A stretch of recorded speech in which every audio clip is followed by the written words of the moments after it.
Student myself Mahendra Deora, you are watching Srita Balniketan Senior Secondary School, Madras Noida.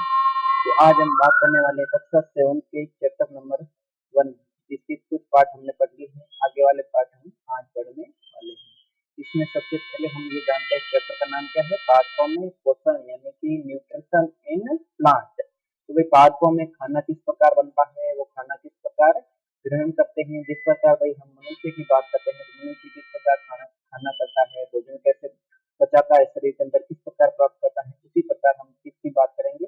आज हम पाठकों के अंदर जो विधियां होती है, अन्य विधियां जो हमने प्रकाश संश्लेषण है, फोटोसिंथेसिस है, उसको पढ़ने के बाद अब हम पढ़ते हैं पाठकों में पोषण की अन्य विधियां, यानी कि प्रकाश संश्लेषण के अलावा जो प्रणाली होती है विषम प्रणाली। यानी कि देखो विषम प्रणाली में आपको पढ़ना क्या है, छोटी सी एक चीज याद रखना है।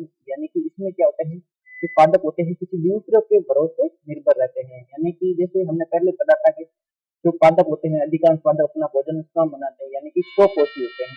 ठीक है, लेकिन इस प्रकार के जो ये जो विधियां पढ़ेंगे हम, इसमें क्या होगा, जो पादप होंगे किसी दूसरे पे निर्भर रहेंगे। तो देखो कुछ पादप ऐसे भी हैं जिनमें क्लोरोफिल नहीं पाया जाता, यानी कि कुछ पादप ऐसे भी होते हैं इसमें क्या नहीं पाया जाता, क्लोरोफिल नहीं पाया जाता। यानी कि इसमें देखो आपकी पत्तियां जब क्लोरोफिल होगा तो पत्तियों का रंग कैसा होगा, हरा होगा। देखो ये पत्ती हरे रंग की है तो इसमें क्या है, क्लोरोफिल है। लेकिन ये देखो पर्पल रंग की पत्ती है तो इसमें क्लोरोफिल एब्सेंट है, कोई दूसरा वर्णक पाया जाता है। कहीं पे भी आप देखते हो पादप की लाल पत्तियां भी होती है, वो भी क्यों, क्योंकि उसमें क्लोरोफिल वर्णक तो नहीं पाया जाता। क्लोरोफिल की जगह कौन सा होता है, क्रोमोफिल। मैंने ये पिछली क्लास में भी बताया है कि जहाँ पे क्लोरोफिल या हरी रंग आपको नहीं दिखाई देता है तो वहां पे आप कौन सा वर्णक लिखोगे, क्रोमोफिल। कौन सा, क्रोमोफिल। ठीक है, अब देखो वे भोजन संश्लेषण नहीं कर सकते क्या, अरे भाई अगर उसके अंदर क्लोरोफिल नहीं है तो वो भोजन संश्लेषण नहीं कर सकते। नहीं, अगर क्लोरोफिल नहीं है तो वो भोजन नहीं करेंगे, क्योंकि हमेशा हमने पता है कि प्रकाश संश्लेषण में सूर्य के प्रकाश की उपस्थिति में एक पिगमेंट होता है, कौन सा, क्लोरोफिल। तभी ही क्या बनता है, पादप का भोज्य पदार्थ। ठीक है, तो अब देखो वे कैसे जीवित रहते हैं तथा वे पोषक किस प्रकार प्राप्त करते हैं। मनुष्य एवं अन्य प्राणियों की तरह ये पादप भी पोषण के लिए अन्य पादपों द्वारा निर्मित खाद्य पदार्थ पर या खाद्य पदार्थ या खाद्य भोज्य पदार्थ पर निर्भर रहते हैं। और ये किस प्रकार की प्रणाली को काम लेते हैं, विषम प्रणाली या विषम पोषी जो प्रणाली है उसका उपयोग करते हैं। यानी कि विषम पोषी का मतलब होता है, देखो आपको एक छोटी सी बात समझनी है। विषम का मतलब होता है दूसरों पर निर्भर। क्या होता है, दूसरा मतलब दूसरों पर निर्भर रहना। ठीक है, देखो इसमें क्या होता है, एक पादप किसी दूसरे पादप के ऊपर आश्रित हो जाता है और उसी के द्वारा बने हुए भोजन को लेता है। अब देखो ये आपके सामने एक पादप है, अब देखो इस पादप के ऊपर,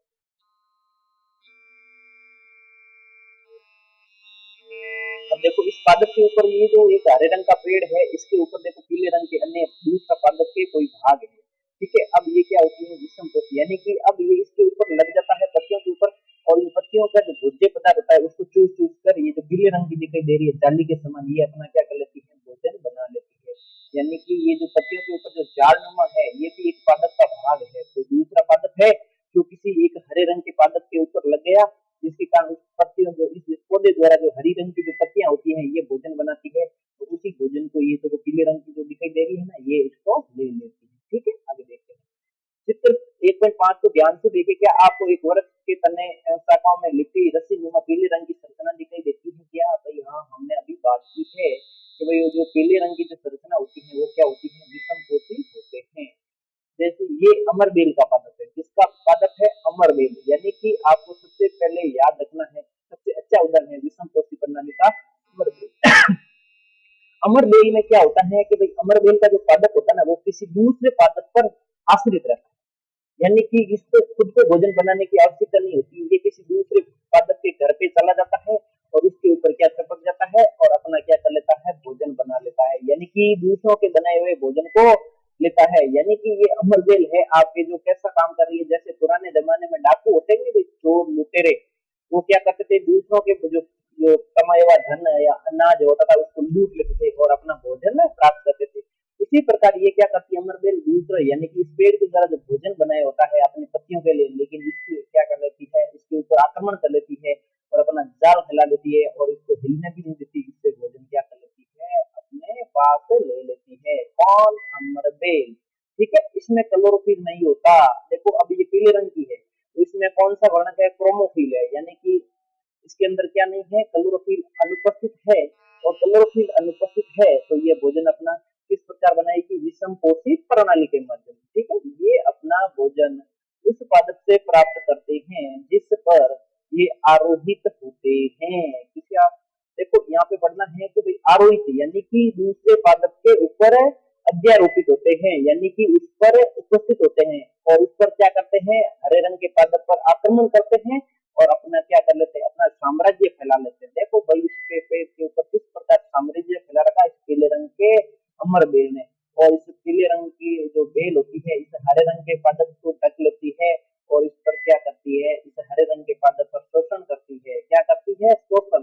अरे भाई शोषण ही हुआ ना, ये भोजन तो इसने बनाया और खा कौन रहा है, कौन खा रहा है, ये जो अमरबेल खा रही है। और अमरबेल खुद अपना भोजन खुद नहीं बनाती, इसलिए ये हमारी तरह अमरबेल क्या है, हमारी तरह विषम पोषी है।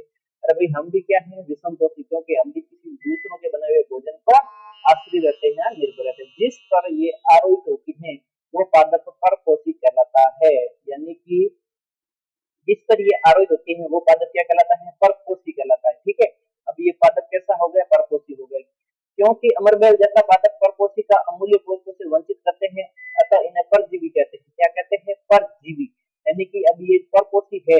ठीक है, अब ये जो इसके ऊपर है ना ये परपोषी है, अब ये परपोषी किस पर है, परजीवी पर है। ठीक है, और क्या हम अन्य जंतु, अब देखो कोई दूसरा उदाहरण देखो, क्या हम अन्य जंतु, अन्य जंतु भी एक प्रकार की परजीवी हैं। आपको इस पर विचार करना चाहिए, अपने अध्यापक से इस विषय पर चर्चा करें। यानी कि अब ये कहना चाहता है कि इसके अलावा कोई और भी है जो क्या होते हैं, परभक्षी होते हैं, या फिर हम कह सकते हैं परजीवी हो सकते हैं, या परपोषी या विषमपोषी होते हैं। हाँ होते हैं, कौन होते हैं, ये केवल अमरबेल की बात नहीं होती, ऐसे कई पादप होते हैं जो दूसरे के पादप पर निर्भर रहते हैं और उसके साथ उसके जो बनाए हुए भोजन को क्या करते हैं, ग्रहण करते हैं। अब हमने बात की जीवों की, अन्य जीवों जीवों में जानवरों की भी बात करते हैं। देखो अब क्या होता है, मनुष्य के अंदर भी कुछ ऐसे प्रकार के छोटे छोटे जीव होते हैं जो आंतों में पाए जाते हैं और ये आंतों के अंदर क्या करते हैं, अपने मतलब जीवन यापन करते हैं और भोजन को बढ़ाने का भी काम करते हैं और अपने को भोजन में, अब देखो दोनों को फायदा पहुंच रहा है, यानी कि हमारे को भी पहुंच रहा है क्योंकि हमारे आंतों के अंदर जो इकोलाई पाई जाती है वो क्या करती है, भोजन को पचाने का काम करती है और वो क्या करती है, अपने से पेट से भोजन में ले लेती है, यानी कि हमारे आंतों से भोजन ले, उनको भी फायदा और हमारे को भी फायदा होता है। ठीक है, आपको इस पर विचार करना है कि आप जब, ठीक है, अब पहले कहते, पहले जानना चाहती है कि क्या हमारा रक्त चूसने वाले मच्छर, खटमल, जू एवं जोंक जैसे सभी जीव परजीवी हैं। हाँ भाई, अब देखो हमारे शरीर या सर में जो जुएं पाई जाती है या जुएं पड़ जाती है ना, वो जुएं क्या करती है, हमारे जो रक्त होता है जो हमारे सर का, तो वो क्या करती है, चूसने का कार्य करती है। कौन करती है, ये जू। ठीक है, अब जब जू ये क्या करती है, रक्त चूसेगी तो ये क्या करेगा, अपन को तो फायदा पहुंचाएगी नहीं, तो किसको पहुंचेगा, इस जू को पहुंचेगा। तो ये भी क्या होती है, परजीवी होती है। क्या होती है, परजीवी या परपोषी होती है, क्योंकि दूसरों पर निर्भर रहती है। अब देखो मच्छर, मादा एनाफ्लीज, जैसे मैंने बात की, मलेरिया का एक मच्छर होता है मादा एनाफ्लीज, क्या होता है, मादा एनाफ्लीज। अब ये मादा एनाफ्लीज क्या करता है, हमारा रक्त चूसता है और हमारे शरीर के अंदर क्या छोड़ देता है, प्लाज्मोडियम, जिसके कारण हमारे को क्या होती है, मलेरिया की बीमारी होती है। कौन सी होती है, मलेरिया की। एक होती है जॉक, अब ये जॉक क्या होती है, हिरुबिनेरिया होती है। क्या होती है, हिरुबिनेरिया एक जॉक होती है जो क्या करती है, पशुओं की पाई जाती है। कहाँ पे, ज्यादातर पशुओं में पाई जाती है और पशुओं के मतलब जो सॉफ्ट इलाके होते हैं या जो सब सॉफ्ट भाग होता है या जो कोमल भाग होता है वहां पे छुप जाती है। और ये जो ज्यादातर क्या होते हैं, जौक और जू होती है, ये क्या होते हैं, रक्तहारी होते हैं। क्या होते हैं, रक्तहारी। आपने शाकाहारी सुना होगा, मांसाहारी सुना होगा, सर्वहारी सुना होगा, लेकिन ये जौक और जू क्या होते हैं, रक्तहारी होते हैं। यानी कि इनको जीवित रहने के लिए किसकी जरूरत होगी, रक्त की जरूरत होगी। ठीक है, क्या आपने ऐसे पादपों को देखा है अथवा उनके विषय में सुना है जो जंतुओं का भक्षण करते हैं। कुछ ऐसे पादप भी हैं जो कीटों को पकड़ते हैं तथा उन्हें बचा जाते हैं। क्या ये विषय कारीगर नहीं है, ऐसे पौधों, ऐसे पौधे हरे या अन्य किसी रंग के हो सकते हैं। चित्र 1.6 में पादप को देखिए, इसकी घड़े के समान दिखाई देने वाली संरचना वास्तव में, अब देखो यहाँ पे, ठीक है, इसकी जो घड़े की जो संरचना होती है इसके अन्य किसी रंग की हो सकती है, पर पादप को देखिए, घड़े यानी गट, यानी आपके गड़ा होता है ना घर पे, उसके समान दिखाई देने वाली संरचना वास्तव में इसकी पत्ती को रूपांतरित भाग है शीर्ष भाग घड़े का ढक्कन बनाता है। घड़े के अंदर अनेक रोम पाए जाते हैं जो नीचे की ओर ढलकते रहते हैं अर्थात अधोमुखी होते हैं। जब कोई कीड़ा घड़े में प्रवेश होता है तो ये उसको क्या करते हैं, रोमों के अंदर क्या कर लेते हैं, फंसा देते हैं। अब देखो इस डायग्राम में, अब ये कोई पादप है, इस पादप की एक पत्ती होती है, ये पत्ती है, इस पत्ती के सबसे जो लास्ट वाला सिरा होता है तिकोना, उसके ऊपर एक संरचना बनती है कैसी, घड़े के नुमा। ये देखो ये एक संरचना हो गई घड़े नुमा, ठीक है। और उसके ऊपर ये क्या होता है, ढक्कन रूपी काम करता है। कौन करता है, ढक्कन रूपी। अब ये ढक्कन क्या करता है, जैसे कोई कीड़ा वगैरह यहाँ पे आके बैठता है, यहाँ पे छोटे छोटे रोम लगे होते हैं, रोम मतलब कांटे की तरह होते हैं, बहुत बारीक होते हैं। अब ये रोम लगे होते हैं तो इसमें क्या होता है, कीड़े मकोड़े इसके अंदर फंस जाते हैं, ठीक है। और फंस जाते हैं, जैसे फंसते हैं तो ये ऊपर से क्या लग जाता है, ढक्कन लग जाता है। और उस ढक्कन लगने के बाद इसको धीरे धीरे देखो ये सीधी नींद नहीं दिखाई दे रही है, इसको मतलब खिसकते हुए नीचे नीचे ऐसे लेके आते हैं, ठीक है। अब ये जो यहाँ पे लाके क्या करता है, इसको मार देते हैं और उससे क्या होता है, जो जीव के अंदर जो पोषक पदार्थ होता है वो उसको ग्रहण करके यहाँ से होता हुआ पत्ती, ये बात कहाँ से जुड़ा होता है, पत्ती से। ये देखो ये सेम संरचना, यहाँ से ये होती हुई भोज्य पदार्थ यहाँ से होता हुआ इस पत्ती के अंदर आ जाता है, और ये पत्ती के अंदर आ जाता है तो इसका जो पूरा जो भोजन होता है पत्ती द्वारा बना है, ये जो पत्ती का जो यही भाग जो होता है पत्ती का ही है ना। अब यहाँ से बनाया हुआ भोजन पूरे पेड़ के विभिन्न तनों और जड़ों के पास से पहुंच जाता है। अब ये किस प्रकार उदाहरण है, परपोषी, यानी कि यहाँ पे याद रखना गठपर्णी, जिसको क्या कहते हैं, पिचर पादप। क्या कहते हैं, पिचर पादप में घड़े एवं ढक्कन जैसी संरचना होती है। कैसी होती है, ढक्कन या घड़े जैसी, ठीक है। अब देखो, अब यहाँ तक हमने पढ़ा ना, जब कीट घड़े में प्रवेश करता है तो उसके रोमों में बीच में फंस जाता है। घड़े में उपस्थित पाचक रस द्वारा कीटों का पाचन हो जाता है और कीटों का भक्षण करने वाले ऐसे पादप को क्या कहते हैं, कीट भक्षी पादप कहते हैं। अब आपको समझ में आ गया ना कीट भक्षी पादप कैसे होते हैं। आपने सब सुना होगा, कीट भक्षी जीव सुना होगा, या कीट भक्षी जो होता है जानवर सुने होंगे, या कीट भक्षी पक्षी सुने होंगे, लेकिन कीट भक्षी पादप आप पहली बार देख रहे हो, क्योंकि पादपों द्वारा ही कीटों को पकड़ा जाता है। क्या कर जाता है, कीट को पकड़ के किस प्रकार अपने अंदर ले लिया जाता है, ये सब हमने इस डायग्राम के माध्यम से पढ़ लिया, ठीक है। विनस फ्लाई ट्रैप, क्या विनस फ्लाई ट्रैप तथा संडीव कीट भक्षी पादपों के दो अन्य उदाहरण हैं, इनके बारे में भी जानकारी प्राप्त कीजिए। ये भी दो प्रकार के क्या होते हैं, पादप होते हैं। कैसे, कीट भक्षी, उनमें भी एक विशेष प्रकार की संरचना होती है जो क्या करती है, उन कीटों को पकड़ लेती है और फिर अपने अंदर उस कीट से जो पोषक पदार्थ होते हैं वो ग्रहण करती है और क्या करती है, पादप के अन्य भाग तक पहुंचा दिया जाता है। अब देखो ये बुजो है, बुजो भ्रमित है। क्या है, भ्रमित है। यदि घटपर्णी हरा होता है और प्रकाश संश्लेषण संपादित करता है तो ये कीटों का भक्षण क्यों करता है। अब देखो ये कहता है कि भाई जो घटपर्णी है वो हरे रंग का है, क्या है, हरा रंग का है, तो लेकिन फिर भी ये क्या करते हैं, उन कीटों से भोजन लेता है। अरे देखो जरूरी नहीं है, मनुष्य चाहे ना धान से भी काम चला सकता है। अरे भाई काम चला सकता है ना, धान से भी या गेहूं वगैरह खाकर भी उससे भी काम चलाता, लेकिन वो फिर भी क्या करता है, शिकार करता है, मांस खाता है। क्यों, अरे भाई उसकी डिमांड है, अगर उसको मिल रहा है तो वो खाएगा, अगर नहीं मिलेगा तो कैसे खाएगा। यानी कि उसके पास ऐसी संरचना है और उसको पचाने की कैपेबिलिटी है, यानी कि उसके पास नहीं कुछ ऐसी शक्तियां हैं कि भाई जिसके कारण वो क्या कर लेता है, उन कीटों को मारकर अपना भोजन प्राप्त कर लेता है। जैसे मैंने आपको मनुष्य का उदाहरण दिया, ये सबसे बेस्ट है। मनुष्य चाहे तो आपको अनाज से भी जीवित रहता है, और रहते भी है ना, हम भी रहते हैं और खूब सारे जो अनाज से रहते हैं, लेकिन वो क्या करता है, शिकार भी करता है और उसके साथ मांस को भी खाता है। अरे खाता नहीं खाता, हाँ सर खाता है, लेकिन फिर भी मनुष्य जीवित रहता है। अगर वो मांस ना खाए तो भी जीवित रह सकता है। उसी प्रकार अगर ये ना खाए ना तो भी ये पत्तियों से भी जीवित रह सकता है। क्या संभव है कि इस प्रकार के पादप को मृदा से वे सभी पोषक मिल पाते हैं जिनकी उन्हें आवश्यकता होती है।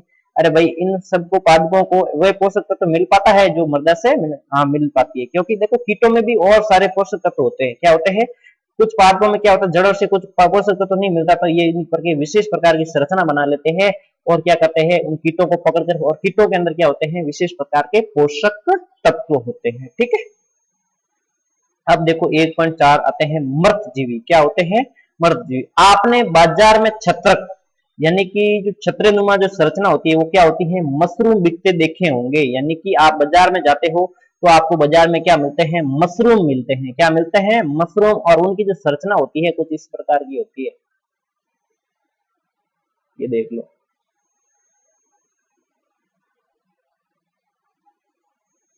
मतलब छतरी नुमा संरचना होती है, ठीक है।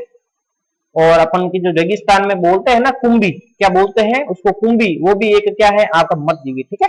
वर्षा के दिनों में वर्षों की सड़ी गली टूटी टहनियां अथवा तनों के छालों पर छाते के समान संरचना एवं गुच्छे आपने भी देखे होंगे। क्या करेंगे, अब देखो यहाँ पे जो क्या होते हैं, जो गंदगी वाले इलाके होते हैं, जहाँ पे पेड़ों का या कचरा होता है, कूड़ा कचरा होता है, डाला हुआ होता है, वहां पे क्या होती है, ये गंदी जगह में क्या उगते हैं, मशरूम या ये जो कुंभी मैंने आपको बताया था ना, ये व्हाइट रंग की कुंभी होती है, ऐसी लट्टू समान ऊपर संरचना होती है और नीचे ऐसी डंडी लगी हुई होती है और सफेद रंग की होती है, और उसके अंदर जो आटे के समान एक मतलब पदार्थ भरा होता है, जो क्या होता है, बहुत ही क्या होता है, पौष्टिक होता है। क्या होता है, पौष्टिक होता है। ठीक है, आइए देखें कि जीवन यापन हेतु इन्हें किस प्रकार के पोषकों की आवश्यकता होती है और इन्हें कहां से प्राप्त होते हैं। अब बुज्जो क्या कहता है, बुज्जो के दिमाग में क्या आ गया, कोई क्वेश्चन आ गया। अब बुज्जो कुछ ना कुछ क्या करेगा, पूछा पाछी करेगा। ठीक है, अब क्या पूछ रहा है, बुज्जो जानना चाहता है कि ये जीव अपना भोजन किस प्रकार प्राप्त करते हैं। इनमें प्राणियों के समान मुक्त नहीं होता, ये हरे पादप के समान भी नहीं होते, इनमें क्लोरोफिल अनुपस्थित होता, अतः ये प्रकाशन से द्वारा भोजन का संश्लेषण नहीं कर सकते। अब देखो, ये बुज्जो कहना चाहता है कि भाई ये कुंभी है, ठीक है। अब इस कुंभी के अंदर प्रकाश संश्लेषण भी नहीं होता, क्योंकि ये व्हाइट रंग की है या सफेद रंग की है, ठीक है। तो फिर भी ये भोजन किस प्रकार बनाता है। अब देखो, इसको भोजन बनाने के लिए मिट्टी के जो पोषक तत्व होते हैं ना, उसकी भी क्या होती है, आवश्यकता होती है। अब देखो ये वाला छत्र के पैकेट, सड़ी गली वस्तुओं के ऊपर, देखो ये देखो मैंने बताया ना अभी, कुंभी के लट्टू के समान संरचना है, नीचे एक डंडे की तरह होती है। ये सब आपको कहाँ पे मिलेंगे, गंदगी वाले जो क्षेत्र होते हैं वहां पे ये जो ऐसी मिलेगी। अब ये इस पे देखो थोड़ा मैला सा दिखाई देता है, क्योंकि इस पे थोड़ा मैल लगा हुआ है, या गंदी जगह में, थोड़े अगर फ्रेश जगह में होता है एकदम सफेद होता है, ये मैंने देखी है। ठीक है भाई, अब देखो क्रियाकलाप 1.2 में क्या पढ़ते हैं, ब्रेड डबल रोटी का एक टुकड़ा लेकर इसे जल में भिगो लें। अब देखो आपको या तो ब्रेड लेना है या रोटी लेनी है, डबल रोटी, ठीक है, इसी को सेम ही है, ब्रेड या डबल रोटी तो एक ही चीज होती है, इसकी जगह आप एक रोटी का टुकड़ा भी ले सकते हो। ठीक है, तो लेकर इसे जल में भिगो लें। क्या करें, जल में भिगो, इसे किसी नम या उष्ण स्थान पर 2-3 दिन के लिए रख दीजिए। अब इसको हमें क्या रखना है, ऐसी जगह जहाँ दबी हुई जगह, यानी कि जहाँ पे कोई आए ना जाए, या फिर कोई ऐसी अंधेरी जगह में, या फिर जहाँ पे तापमान अधिक हो, वहां पे आपको रख देना है। ठीक है, अथवा उस समय तक रखने के दीजिए जब तक कि उस पर रोए जैसी संरचना ना दिखाई देने लगे, यानी कि उस पर फंगस ना लग जाए, तब तक हमको नहीं छेड़ना है। क्या करना है, तब तक नहीं छेड़ना है जब तक कि उस पर कोई छोटे छोटे मतलब ऐसे फफूंद नुमा या बाल जो हमारे सर पे होते हैं ना, ऐसे बाल नुमा संरचना या जाली ना पड़ जाए। ठीक है, जब तक कि उस पर रोए जैसी संरचना ना दिखाई देने लगे। ये डब्बे किस रंग के हैं, किसी आवर्धक लेंस अथवा सूक्ष्मदर्शी की सहायता से इसका अवलोकन कीजिए, अपने परीक्षणों को नोट भी कीजिए, नोटबुक में लिखिए या नोट कीजिए। बहुत संभव है कि आपको रुई के धागे के समान संरचनाएं दिखाई देगी। क्या देगी, देखिए आपके ये ब्रेड ली है, ये ली आपने ब्रेड, और इसको क्या किया, पानी में भिगो दिया। क्या कर दिया, पानी में भिगो दिया। अब पानी में भिगोने के बाद आपने उसको ऐसी जगह पे रख दिया जहां पे कोई आना जाना ना हो, या फिर वहां पे किसी प्रकार का कोई बिल्ली वगैरह है, ये जो घर में जो छोटे छोटे होते हैं ना जानवर, ये नहीं हो, ऐसी जगह रख दिया। अब ये 4-5 दिन या 2-3 दिन रखा, तो इस पे हमने कुछ एक विशेष प्रकार की एक अलग सी संरचना दिखाई देती है, या फिर कुछ ऐसा लग रहा है हरे हरे रंग की या भूरे रंग की कुछ अलग प्रकार की कुछ दिखाई देती है, और ये क्या होती है, सेवाल या कवक या फंजाई होती है। क्या होती है, कवक होती है। ठीक है, ये जीव कवक या फंजाई कहलाते हैं। इनकी पोषण प्रणाली अथवा पोषण विधि भिन्न प्रकार की होती है। ये मृत एवं विघटनकारी, यानी कि मृत या मरे हुए या सड़ने वाले वस्तुओं जैसे जैव पदार्थों की सतह पर पाचक रसों का स्त्राव करते हैं, तथा ये उसे साधारण व विलय के रूप में परिवर्तन कर देते हैं। तत्पश्चात ये इस विलयन का जो भोजन होता है, भोजन के रूप में अवशोषण करते हैं। क्या करते हैं, भोजन के रूप में अवशोषण। अब देखो ये वापस समझो चीज। अब देखो ये क्या हो गया, पूरा ब्रेड है। अब ये ब्रेड के ऊपर लग गए, क्या लगे, कवक लगे। अब इन कवक क्या होते हैं, पादप का भाग होता है। ये भी क्या है, छोटा एक पादप भाग। अब इनको क्या करना है, कवकों को पोषण प्राप्त करना है। पोषण प्राप्त करना है तो ये क्या करेगी, इस ब्रेड को पूरा सड़ाएगी। क्या करेगी, पूरा ब्रेड को सड़ाएगी, और जैसे जैसे ब्रेड सड़ता जाएगा उससे इनको क्या मिलता जाएगा, पोषक तत्व। और जब पोषक तत्व मिल जाएंगे तो ये क्या हो जाएगा, जीवित रह पाएगा। इस रूप में अवशोषण करते हैं। इस प्रकार की पोषण प्रणाली को, जिसमें जीव किसी मृत एवं विघटित जैविक पदार्थों से पोषक प्राप्त करते हैं, मृत जीवी पोषण कहलाते हैं। अब देखो ऐसे जीव जो किसी की दूसरे पादप पर, मरे हुए पादप पर रहते हैं और उसको क्या करते हैं, अपना जीवन यापन करते हैं, वो क्या कहलाते हैं, मर्तजीवी पोषण कहलाती है। या जो मर्त जो जीव होते हैं वो क्या कहलाते हैं, मर्तजीवी कहलाते हैं। अब देखो इसका मैं एक उदाहरण देता हूँ। कोई जानवर मरता है, क्या मरता है, कोई बकरी गाय भैंस जो भी मर गई, ठीक है। अब उसको हमने कहीं दूर ऐसी खुली जगह में डाल दिया, ठीक है। अब उस पे क्या हो गया, और उसमें क्या होता है, अपघटन की क्रिया होती है। क्या होती है, डिकम्पोजिशन, यानी कि अपघटन होता है। यानी कि उसके जो शरीर की जो मसल्स होती है या उस जानवर की मांसपेशियां होती है, उसके शरीर का जो मांस होता है, बोन अस्थियां होती है, उसको क्या करते हैं, कुछ ऐसे छोटे छोटे कीट लग जाते हैं या छोटे छोटे जीव लग जाते हैं, बैक्टीरिया लग जाते हैं, जो क्या करते हैं, उसका अपघटन करते हैं, उसको सड़ाते हैं और उससे क्या करते हैं, अपने आप को पोषण देते हैं। और वो जो जीव होते हैं वो किस विधि द्वारा पोषण करते हैं, मर्तजीवी पोषण, यानी कि उस जीव, मरे हुए जीव पर निर्भर रहते हैं। वो क्या कहलाता है, मर्तजीवी पोषण कहलाता है। और जो करने वाले जो जीव होते हैं वो क्या कहलाते हैं, मर्तजीवी कहलाते हैं। क्या कहलाते हैं, मर्तजीवी। ठीक है। अब देखो, कवक यानी कि फंजाई अचार, चमड़े, कपड़े एवं अन्य पदार्थों पर उगते हैं। ये जो फंजाई होती है ना, ये कहाँ पे उगते हैं, अचार वाला। देखो अचार वाला सबसे अच्छा उदाहरण दे रखा है आपका। जब अब बारिश का मौसम है, अभी जो बारिश का मौसम है, इसमें देखना थोड़ा आर्द्रता वाले या नमी वाला जो मौसम होता है, उसमें देखना अचार के जो ऊपर वाला हिस्सा होता है ना, उस पे देखना थोड़ी बाल नुमा या जो फफूंद लगी होती है। क्या लगी होती है, फफूंद लगी होती है, जिसे हम क्या कहते हैं, फंजाई कहते हैं। क्या कहते हैं, फंजाई कहते हैं। वो हरे रंग की, कुछ काले रंग की आपको दिखाई देगी। अगर फ्रेश होगी फंजाई तो हरे रंग की होगी, और अगर थोड़े दिनों पड़ी हुई है तो वो धीरे धीरे कैसी पड़ जाती है, काले पड़ जाती है। ठीक है। ये उन स्थानों में भी उगते हैं जो नम एवं उष्ण हो। कवकों की वृद्धि के लिए वर्षा ऋतु सबसे अच्छी परिस्थिति प्रदान करती है। अब देखो, कवकों की वृद्धि के लिए वर्षा ऋतु सबसे अच्छी परिस्थिति प्रदान करती है। अब कवकों को वृद्धि करनी है तो वर्षा ऋतु, मैंने अभी बात की ना भाई, सबसे ज्यादा बात, ये जो फंजस वाली, अचार वाली, ये अचार में जो सबसे ज्यादा नुकसान होता है, या जो तली हुई चीजें होती हैं जो लंबे समय तक रखनी है, तो उसको सबसे ज्यादा अगर कोई नुकसान पहुंचाता है तो वो कौन सी ऋतु होती है, वर्षा ऋतु। कौन होती है, वर्षा ऋतु। क्योंकि देखो उसमें क्या होता है, आपके वर्षा के अंदर नमी होती है, कोई भी चीज नमी में आकर क्या होती है, आपके फंजाई पकड़ लेती है। क्या हो जाती है, नमी में अंदर क्या, फंजाई को भी पोषण मिलता ज्यादा है। ठीक है, तो इसलिए ये, ठीक है। अब देखो, इसी कारण वर्षा ऋतु के दौरान अनेक वस्तु कवकों की वृद्धि के कारण नष्ट अथवा अनुपयोगी हो जाती है। अपने अभिभावकों के कवकों द्वारा होने वाले नुकसानों पर चर्चा कीजिए। अब मैं एक आपको छोटा सा उदाहरण दूंगा। आप, बरसात की ऋतु है, आप उस कोई कपड़ा भिगो के क्या करना, कपड़ा भिगो के उसको सुखो देना और 3 दिन बारिश होने देना। कंटिन्यू 3 दिन बारिश हो रही है तो आप देखोगे कि उस कपड़े पे काले काले धब्बे लग जाते हैं। और काले काले क्या लगते हैं, जैसे आपने अचार पे देखा ना, ऐसे सवाल आ जाते हैं। क्यों आ जाते हैं, क्योंकि नमी के अंदर क्या होते हैं, पानी के अंदर, नमी के अंदर ठंडाई, यानी कि ठंडा मौसम होता है, उसमें क्या होते हैं, कवक क्या करते हैं, ज्यादा वृद्धि करते हैं। अब देखो, पहली को याद है कि सुंदर जूते जिन्हें इस विशेष अवसर पर पहनती थी, वर्षा ऋतु में कवक के काम खराब हो गए। वो जानना चाहती कि वर्षा ऋतु में कवक अचानक कैसे प्रकट हो जाते हैं। अब देखो, अब ये जानना चाहती है कि अचानक कैसे प्रकट हो गए। देखो, क्योंकि कवकों को वृद्धि होने के लिए किसकी जरूरत होती है, एक तो सबसे पहले तापमान कम होना चाहिए। क्या होना चाहिए, तापमान कम। और वो कब होता है, वर्षा ऋतु, जब ठंडा मौसम होता है तब। और उसको क्या चाहिए, नमी चाहिए। अब कवकों को वृद्धि के लिए क्या चाहिए, नमी चाहिए या आर्द्रता चाहिए। और वो आर्द्रता कहां से आ जाती है, बारिश से आ जाती है। ठीक है। अब देखो, आप तो देखा होगा, घर की जो दीवारें होती है या ऊपर वाली छत होती है, बरसात के ऋतु में वो काली पड़ जाती है। कैसी पड़ जाती है, या काले काले दिखाई देती है साइड में से, धीरे धीरे देखना आप ऐसे। क्यों, क्योंकि बरसात के नमी के अंदर क्या हो जाते हैं, कवकों की मात्रा बढ़ जाती है। और कवक बढ़ जाती है तो वो कवक क्या होते हैं, पहले हरे रंग के होते हैं और धीरे धीरे वो क्या हो जाते हैं, मर्द होते हैं, तो वो काली पड़ जाती है। और वो दीवार पूरे साल आपको काली काली दिखाई देती है। किस कारण, क्योंकि बरसात की ऋतु में कवकों ने क्या कर ली, वृद्धि कर ली।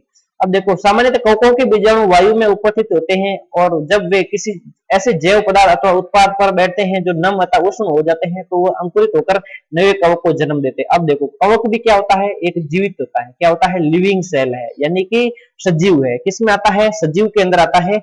अब सजीव क्या करता है, जब कोई वायु में उड़ता हुआ कवक का बीजाणु, यानी कि कवक का छोटा सा टुकड़ा है, कोई भी पदार्थ है या भाग है, बीजाणु है, कुछ भी मान लो, जब किसी नमी के संपर्क में, यानी कि आपके पास कोई कपड़ा है, रुमाल मान लो, आपका सबसे अच्छा उदाहरण ले लो, एक व्हाइट रुमाल ले लो, उसको भिगो दो और ऐसी जगह छोड़ दो जहां पे पानी पानी या बरसात आ रही है। ठीक है, बरसात की पानी में मतलब भिगा ही रहे। अब क्या है, अब कोई कवक का बीजाणु उड़ता हुआ आ गया, उस रुमाल पे पड़ गया। कहाँ पे पड़ गया, रुमाल पर। अब जब वहां पे रुमाल पे पड़ा, तो रुमाल क्या है, नमी है, वहां पे वायु है, मतलब थोड़ी हवा भी ठंडी है, और वहां पे जो वातावरण है वो कैसा है, नम है। अब वो नम वातावरण में क्या करेगा, अपना जनन करेगा। क्या करेगा, कवक क्या करेगा, अपना जनन करेगा। और जनन के दौरान क्या करते हैं, कवक अपने अपने समान नई संततियां को जन्म देते हैं। और देखो ये देखा हमने पढ़ा ना, कवक को जन्म देते हैं। और जब कवक अधिक हो जाते हैं तो वो क्या करते हैं, अब जब देखो यहाँ पे एक कवक आया, अब धीरे धीरे ये कवक क्या करते हैं, अपनी संतान को जन्म देने लगे और एक अपनी क्या बना ली, पूरी की पूरी की कॉलोनी बना ली और अपना क्या कर लिया, साम्राज्य स्थापित कर लिया। और बोल दिया अब आके कोई खा के दिखाओ इस ब्रेड को। अरे भाई ये क्या करता है, कवक आके बोलता है अब खा के दिखाओ। क्यों, क्योंकि अब कोई नहीं खाएगा, क्योंकि इस पर क्या आ गया, फंगस आ गया, यानी कि फंजाई आ गई, यानी कि कवक आ गया। ठीक, अब आगे चलते हैं। ठीक है, क्या अब आप बता सकते हैं कि हम अपनी वस्तुओं को कवक द्वारा खराब होने से किस प्रकार बचा सकते हैं। अब ये आपके सामने क्वेश्चन आता है कि भाई आप फसलों को किस प्रकार, या जो जो आपके जो कवक के संपर्क में आने से किस प्रकार बचा सकते हो। ये इसके लिए एक तो होता है हम इसको घर के अंदर रखकर, यानी कि बाहर की जो ठंडलाई होती है या ठंडा मौसम होता है उसको बचाएंगे, उससे नमी से बचाएंगे उसके, ये सब क्या होते हैं उनको बचाने। अब देखो बुज्जो को कुछ दिमाग में, बुज्जो को याद है कि उसके दादाजी ने बताया था कि एक बार उनकी गेहूं की फसल कवक द्वारा नष्ट हो गई थी। वो जानना चाहता है कि क्या कवक रोग कारक भी होते हैं। Yes, this is a very important point. क्या है, ये एक बहुत बड़ा इंपॉर्टेंट पॉइंट है, क्योंकि कई बार कवकों द्वारा क्या होता है, फसलों का नष्ट हो जाती है। अब देखो एक मैं आपको उदाहरण देता हूं, बाजरा आता ना, बाजरा, बाजरा में एक बाली रोग होता है। क्या होता है, बाजरा में बाली रोग, वो होता है एक एक मतलब उसके मतलब सॉरी, इस कवक का नाम है स्क्लेरोस्पोरोगेमिनिकोला। क्या है, स्क्लेरोस्पोरोगेमिनिकोला एक कवक होता है, जिसके कारण क्या होती है, बाजरे की जो सारी फसल होती है वो क्या हो जाती है, नष्ट। अब देखो ये कोई गेहूं की खेती है, ऐसे मतलब गेहूं के पादप उगे कतार में, ठीक है। अब ये गेहूं के पादप उगे हैं, अब इस गेहूं के पादप में क्या, जब कवक वृद्धि होती है तो एक यहाँ पे कोई फंगस लगे, यानी कि इस टहनी पर या पत्ती पर क्या लगे, कोई फंगस लगे। अब यहाँ पे जब मौसम ठंडा होता है, जब बरसात का अधिक बरसात होती है तो क्या करता है, ये अपना जनन शुरू कर देता है।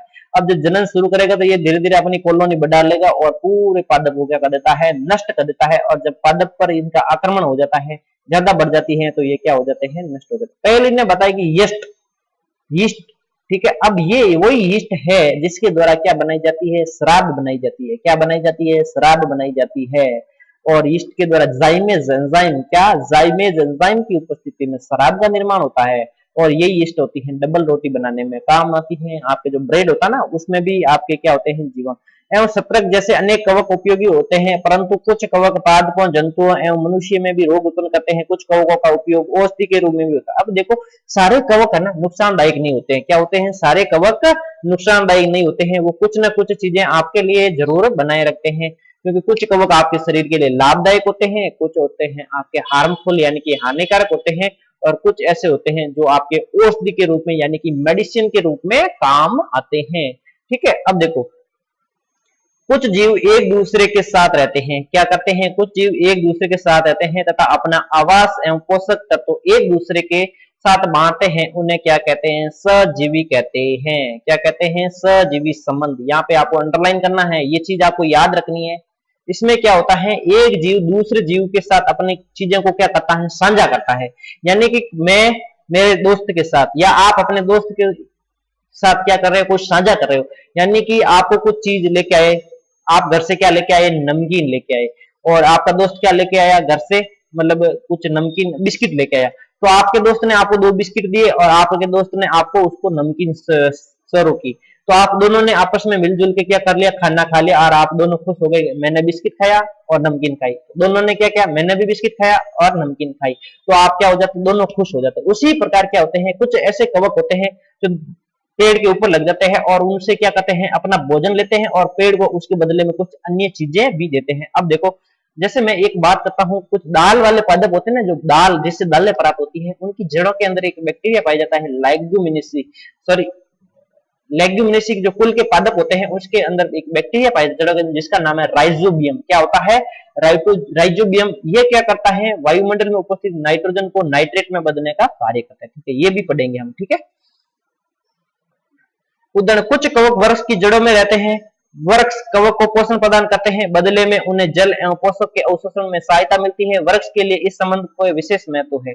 अभी मैंने ये बात की ना भाई, जड़ों के अंदर पाए जाते हैं कौन से, लाइकेन, और लाइकेन भी आपका कहां पे पाए, जड़ों के अंदर। जो राइजोबियम होता है वो भी कहां पाया जाता है, जड़ों के। लाइकेन कहे जाने वाले कुछ जीवों में दो भागीदारी होते हैं, इनमें से एक शैवाल होता है तथा दूसरा क्या होता है, कवक। अब देखो दो अलग अलग जातियां, अब ये लाइकेन क्या होती है, दो अलग अलग जातियां। देखो एक तो होता है कवक, क्या होता है, कवक, और एक होता है शैवाल, ठीक है। अब ये कवक और शैवाल के बीच की जो संयोजक कड़ी होती है वो कौन होती है, लाइकेन होती है। कौन होती है, लाइकेन।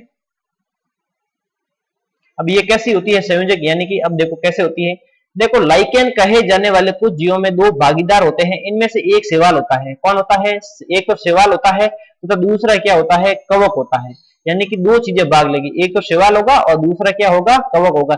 शैवाल में क्या होती है, क्लोरोफिल उपस्थित है, यानी कि शैवाल के अंदर कौन सा वर्णक उपस्थित है भाई, क्लोरोफिल है, ठीक है। अब शैवाल से क्या मिल गया, हमें क्लोरोफिल मिल गया, जबकि कवक में क्लोरोफिल नहीं है। अब देखो कवक के पास क्या नहीं है, क्लोरोफिल नहीं है। अब कवक शैवाल को रहने का स्थान देता है। अब क्या करता है, कवक के पास क्लोरोफिल नहीं है तो कवक क्या करता है, शैवाल को अपने पास रहने की जगह देता है कि भाई तू मेरे पास रह जा, और तू जो भोजन बना रहा है क्लोरोफिल से वो मेरे को दे दे। ये सब किसमें होता है, इस वाले सहजीवी संबंध। जिस प्रकार मैंने बताया था ना भाई, एक के पास बिस्किट है, एक पास नमकीन है।